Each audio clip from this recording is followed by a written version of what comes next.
Hi folks, I just wanted to do a quick update video on the Rivarossi FEF project. You may recall my wanting to backdate this model after seeing a photo of 843 in the Mighty 800, a book by William Cratville. It has been slow going, but I have some progress to show. The holes where the smoke lifters were mounted have been filled and filed smooth.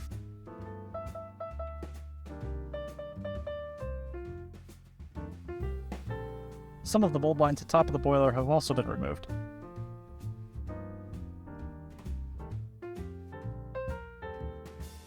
The smoke box front has some detail relating to the Mars light removed. There's a little cabling detail that was filed off.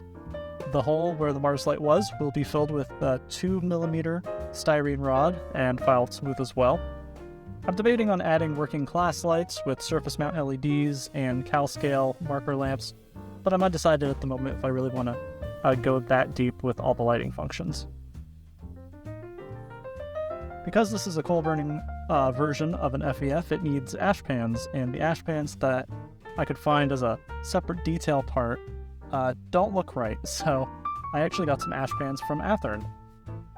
These ash pans were made for their FEF-2 model, and I was able to obtain a pair. This required some slight modification to fit the Rivarossi model, of course. Also from Athearn is this pipework that runs along the fireman side below the running board. From photos of the left side of the coal-burning FEFs and looking at brass models as well of coal-burning models, this pipe is very prominent and I wanted to ensure its inclusion. It doesn't appear to be present on the oil burners. The tender, of course, has been re-backdated to haul coal. I removed my custom oil bunker and made this shallow bunker, which will be painted black and filled with real coal. The edges are smooth, as these didn't have the raised bunker for increased capacity when it was delivered. I mentioned in that previous FEF video that I didn't believe the wood deck for the tender was accurate for FEFs, but I'm glad to say I'm wrong here. There are photos in the Cratville book of this wood deck, so I'm glad I don't really have to worry about that or change anything. The rear of the tender, of course, has had its taillight removed and filled as per the prototype. I'm not going to have any lights going to the tender to simplify the wiring. No rear marker lamps, no backup light, nothing like that. The tender is going to have the speaker and probably just the speaker inside of it.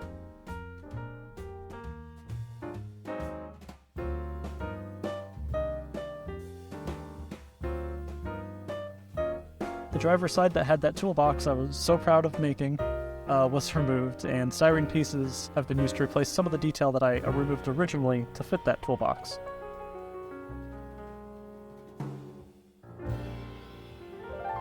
The model still needs a suitable motor. All of my motors that I have are in the 7,000 to 8,000 RPM range at 12 volts, but I'd like to have something a little closer to 10 or 11,000 RPMs, at 12 volts that is. So I'm looking into CAN motors, and I haven't decided yet. Well, that'll do it for now. This project has been slow going, but I'd rather take my time with it and gather the necessary parts and decide on what I need to add and what I need to remove. The top of the boiler is not going to get too much additional detail, some handrails here and there, but I'm not going to remove the throttle linkage or anything like that. I'm going to keep most of the stock detail because it looks fine for the most part. So stay tuned for more. There's definitely more coming with this locomotive. I'll hopefully have another video up in early March where I have the additional detail parts, hopefully a CAN motor picked out. And yeah, thank you so much for watching. Stay tuned for more updates, and I'll see you next time.